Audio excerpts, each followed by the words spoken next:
నమస్తే అండి. ధనత్రయోదశి నుంచి దీపావళి వరకు ఉత్సవ కృత్యాల వర్ణన ఈ వీడియోలో చూద్దాం.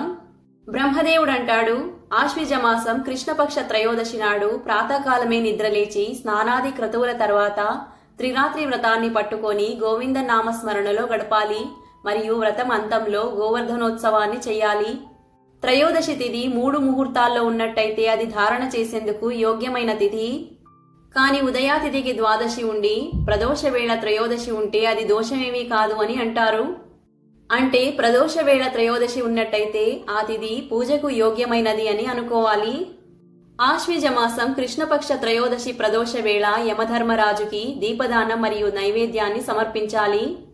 ఈ దీపదానం ఇంటికి ముఖ్య ద్వారం బయట చేయాలి. ఇలా చేస్తే అపమృత్యు అంటే అకాల మృత్యు లేదా దుర్మరణం నాశనమవుతాయి.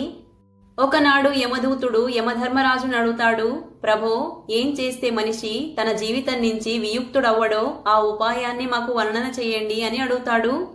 యమధర్మరాజు అంటాడు, ఆశ్వీజ మాసం కృష్ణపక్ష త్రయోదశి ప్రతి సంవత్సరం ప్రదోష వేళ ఎవరైతే వారి ఇంటి ముఖ్య ద్వారం బయట నన్ను నమస్కరిస్తూ ఉత్తమ దీపదానం చేస్తారో వారు అపమృత్యు సంభవించిన ఈ యమలోకానికి వచ్చేందుకు యోగ్యులవ్వరు. దీపాన్ని ముట్టించే సమయంలో ఇలా యమధర్మరాజుని స్మరించుకోవాలి. ప్రదోష వేళ దీపదానంతో మృత్యు, పాశం, దండం, కాలం మరియు లక్ష్మితో పాటు సూర్యనందనుడైన యమధర్మరాజు ప్రసన్నమవ్వని. ఇలా యమధర్మరాజుని ప్రదోష వేళ ప్రార్థిస్తూ ఎవరైతే వారి ఇంటి బయట ఉత్తమ దీపదానం చేస్తారో వారికి అపమృత్యు భయముండదు. దీపావళికి ఒక రోజు ముందు అంటే చతుర్దశి నాడు నువ్వుల నూనెలో లక్ష్మీదేవి మరియు జలంలో గంగ నివాసం చేస్తుంది. ఎవరైతే ఆనాడు ప్రాతకాలమే అభ్యంగ స్నానం చేస్తారో వారు యమలోకాన్ని చూడరు. నరక భయం నాశనం చేసేందుకు చెవి మధ్యలో ఉన్న అపమార్గాన్ని శిరస్సు మీదికి 3 సార్లు తిప్పాలి. స్నానం మధ్యలో ఇలా చేస్తూ, ఓ అపమార్గం, నువ్వు ఇలా తిరుగుతూ నా అన్ని పాపాలను నష్టం చెయ్యి అని అనుకోవాలి. స్నానం తర్వాత ఆ తడి బట్టలతోనే మృత్యుదేవుడికి పుత్రులైన 2 కుక్కలకు దీపదానం చెయ్యాలి. నల్లటి మరియు చిత్రకబర రంగులో ఉన్న ఓ శ్వానాల్లారా, మీరు మృత్యుదేవుడికి పుత్రులు, యమధర్మరాజుకి సేవకులు మరియు అన్నదమ్ములు. చతుర్దశి నాడు చేసే నా ఈ దీపదానంతో మీరు ప్రసన్నమవ్వండి అని వాటిని ప్రార్థించాలి. 14 యమరాజుల నామాలను స్మరిస్తూ ఒక్కొక్కరికి 3 సార్లు తర్పణమివ్వాలి, అంటే అంజలి ఇవ్వాలి. ఆ చతుర్దశి నాడే అమావాస్య ఉండి దానికి స్వాతి నక్షత్రం యోగం ఉన్నట్టయితే అదే దీపావళి అవుతుంది. ఆనాడు ఆరంభించుకొని 3 రోజుల వరకు దీపోత్సవాన్ని జరుపుకోవాలి.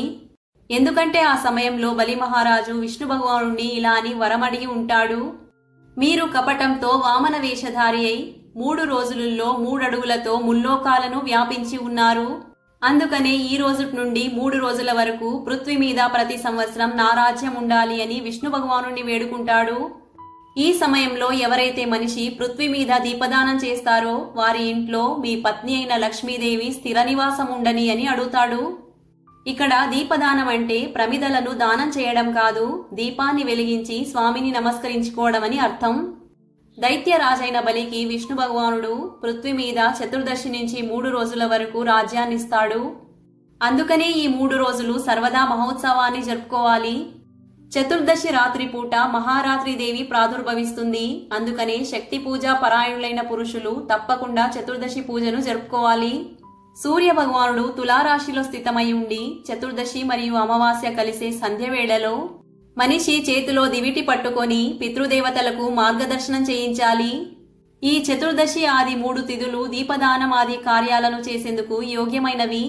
ఒకవేళ ఈ తిథులు సాయంత్రం లోపే అయిపోతున్నట్టయితే దాన్ని పూర్వతిథిలో నుంచే గ్రహణం చేయాలి. అంటే పొద్దునంతా చతుర్దశి ఉండి సాయంత్రం అమావాస్య ఉన్నట్టయితే ముందు రోజే మనం చతుర్దశిగా భావించాలి. అంటే నిన్న ఎప్పుడో మధ్యాహ్న సమయంలో చతుర్దశి మొదలై ఈ రోజు మధ్యాహ్నం వరకు ఉండి ఆ తర్వాత అమావాస్య మొదలైనట్టయితే నిన్ననే చతుర్దశిగా అనుకోవాలి. సూర్యాస్త సమయంలో త్రయోదశి, చతుర్దశి మరియు అమావాస్య గడియలు ఉన్నట్టయితే ఆ రోజంతా అదే తిథి అని అనుకోవాలి. ఈ తిథులకు సాయంత్రం పూట ప్రాముఖ్యత ఉంటుంది. అందుకనే దీనికి ఉదయాతిథితో పనిలేదు.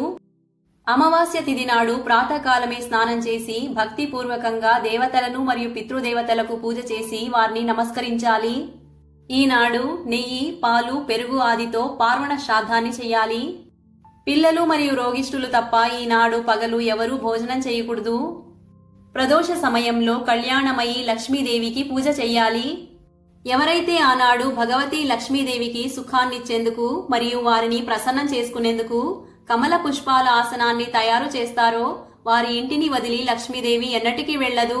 జావిత్రి, లవంగం, యాలుకలు మరియు కర్పూరంతో పాటు ఆవు పాలను మంచిగా ఉడకపెట్టి దాంట్లో తగినంత చక్కెర వేసి ఆ మిశ్రమంతో లడ్డూలను తయారు చేసి అమ్మవారికి సమర్పించాలి.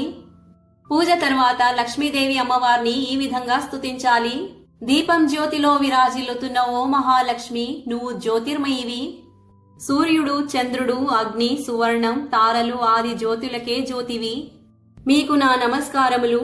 కార్తీక మాసం దీపావళి పుణ్యదినాన ఈ భూతలం మీద మరియు గోశాలలో ఏదైతే శ్రీ మహాలక్ష్మి శోభాయమానంగా ఉంటుందో ఆ దేవి నాకు సదా వరదాయినిగా ఉండని అని ప్రార్థించుకోవాలి.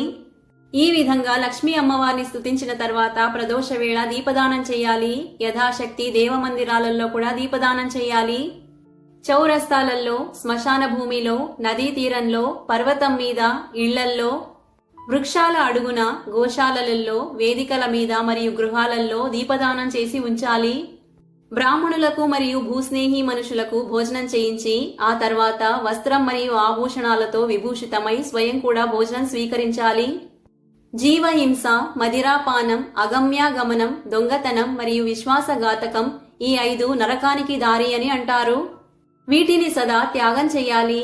దీపాల వెలుగులో కాంతివంతమైన నగరాన్ని చూసేందుకు మెల్లమెల్లంగా రాత్రిపూట నడుచుకుని వెళ్లి ఆనందాన్ని అనుభవించి ఇంటికి తిరిగి రావాలి. ఈ వీడియో కనుక నచ్చినట్టయితే లైక్ చేసి షేర్ అండ్ సబ్స్క్రైబ్ చేసుకోండి. శ్రీమాత్రే నమః.